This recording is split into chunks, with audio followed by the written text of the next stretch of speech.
Joker, Folie à Deux, aka La La Land for the criminally insane, is being billed as a romance between Joaquin Phoenix's Arthur Fleck, aka Joker, and Lady Gaga's Harley Quinn. While there was a lot of chatter around Harley Quinn and Joker's first meeting, the trailer clears all doubts around that area by explaining that the couple indeed meets in Arkham Asylum itself, but under circumstances that are heavily different from every other piece of work that has featured the infamous couple. You see, Harley Quinn's character was first created for Batman the Animated Series by Paul Dini and Bruce Timm. Now, the interesting thing to note is that she was to be a small supporting character, albeit a villain, who was to carry forth an episode largely centered around Joker. But then, Harleen Quinzel attracted audience support in ways that couldn't be imagined, so much so that she became a recurring character, not just in the show, but also in the DC universe. Dr. Harleen Quinzel was a clinical psychologist assigned to the Joker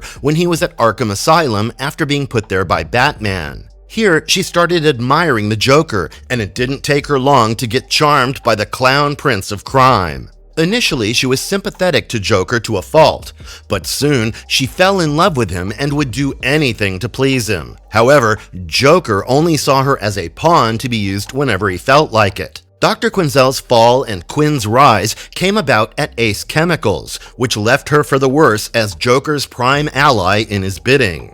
Now, Joker, Folie à Deux also sets their first meeting at Arkham State Hospital, but not as doctor and patient. Here, Harley Quinn is also a patient at the asylum. She first exchanges glances with Arthur Fleck, aka Joker, when he is escorted out of his prison cell by a few guards. On the other hand, Harley was practicing music with fellow patients. This obviously explains the movie's heavy dependence on music and the themes it would bring, so much so that music and songs would probably be treated as separate characters in their own right. Anyway, as the trailer moves forward, we see that Harley and Arthur begin to spend more time together. She imitates the scene from the first movie when Joker pretends to shoot himself with his hand. In fact, she clearly gets enamored and charmed by him here as well, because she goes on to tell him she has done nothing great with her life like he has. Clearly, she admires him beyond measure. And for Joker, someone who has been ostracized by society for being different, someone who was a failure at the only thing he loved, that is stand-up comedy, he loves the attention and praise. They also sit together at what looks like a movie screening, where she suggests that they get out of there. Did she mean the movie or Arkham itself? I'd put my money on the latter. Now that the two of them have met, I believe Harley and Joker would sing and dance La La Land style in their own imaginations before plotting an escape. You see, in the trailer, Joker tells his present therapist that he is not alone any longer, and that is what they should be talking about. So it clearly means that Joker and Harley will grow extremely close. His relationship with her might lead to a couple of events. First, he may show a degree of good behavior. And second, she may turn into a witness when Joker faces trial for the murder of Murray Franklin. From what I could understand from the trailer, Harley would break our guy out during this trial, which seems like an event that's being broadcast live across Gotham, and maybe the entire country. After finding their freedom, they would most certainly execute their grander plans of spreading mayhem, chaos, and anarchy across Gotham City. Now, Folie à Deux translates to madness for two, which should mean that the star criminal couple of Gotham City would spiral further down into madness and face a certain tragedy. I mean, if you pick up any movie, show, or comic book featuring these two,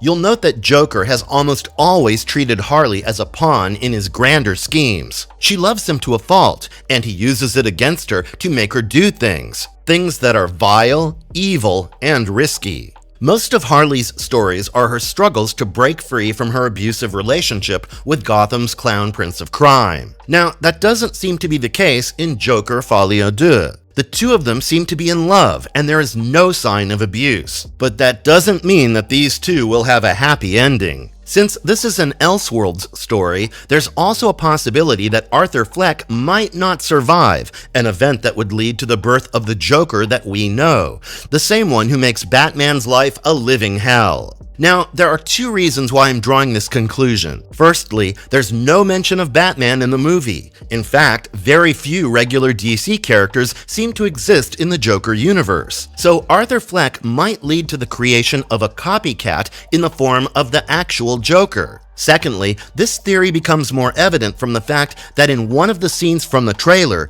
we see a couple of copycats running after Arthur. One of them gets hit by a cop car, but the other, the one who keeps chasing Arthur, is wearing the iconic Joker clothes from the first movie. Now, I might be totally over the top here, and I welcome you to put forth your opinion. The floor is always open for a healthy debate. In conclusion, even though Joker probably feels better with Harley around, their duo spells more chaos for them and Gotham. Harley's praises, provocations, and songs will most certainly twist Joker's mind even more. It's a mutual mess though, as Joker is bound to bring just as much turmoil into Harley's life. Their partnership guarantees more confusion, chaos, and heartache, just like in every other story with these two.